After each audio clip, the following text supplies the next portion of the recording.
Hey, just want to add a quick video to this article that I wrote on the paleo diet isn't for everybody.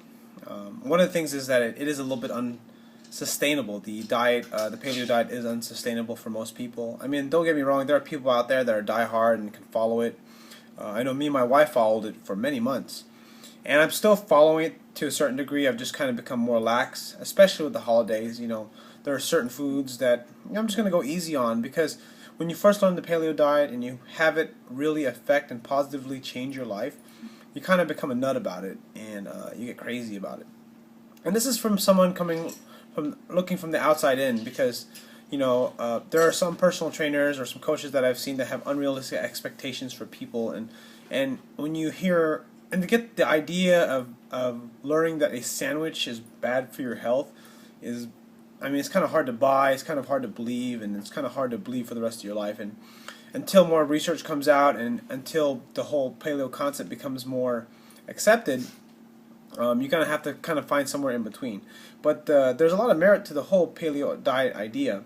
Expectations of the client are that if you follow the paleo diet, you're going to get really good results. If you want to be very specific, I'll be specific about the paleo diet. If you do meat and vegetables, you're going to lose weight. If you went on an unlimited meat and vegetable diet, you will lose a ton of body fat.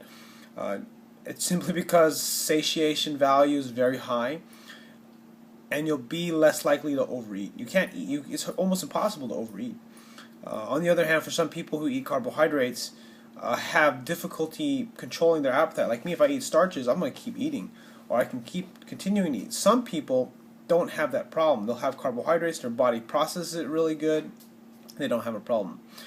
If you scroll down to the article, on somewhere down the middle of the page, it's there's a paragraph highlighted in blue that talks about my recommendations for following or starting a paleo diet, like a trial run. So take a look at that.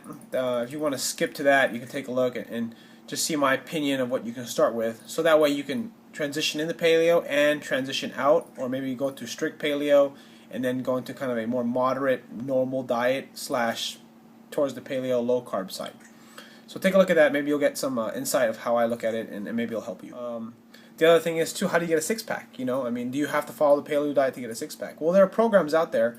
If you click on the links on my articles, there's a nice little program called The Truth About Six-Pack Abs. I think I went through it.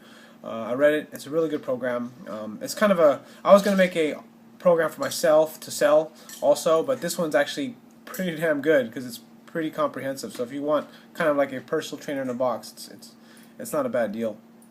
Especially if you just want, you want more information, like a really rich guide.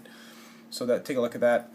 I just know that the paleo diet for me works the best, or a low carb paleo diet works the best for me. I try to get people to follow it, but I don't try to force it on people. I try to meet them in the middle.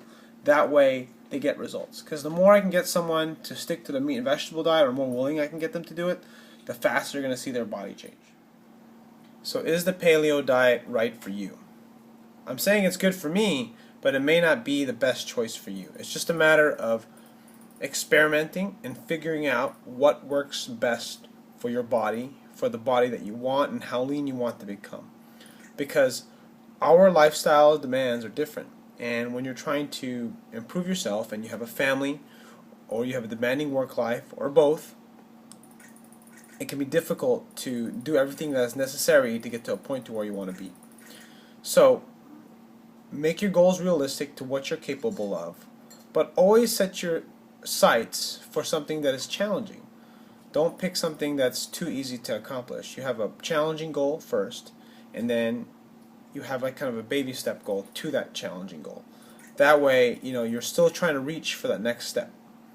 Anyways, hope you enjoyed my article. I hope you enjoyed this video.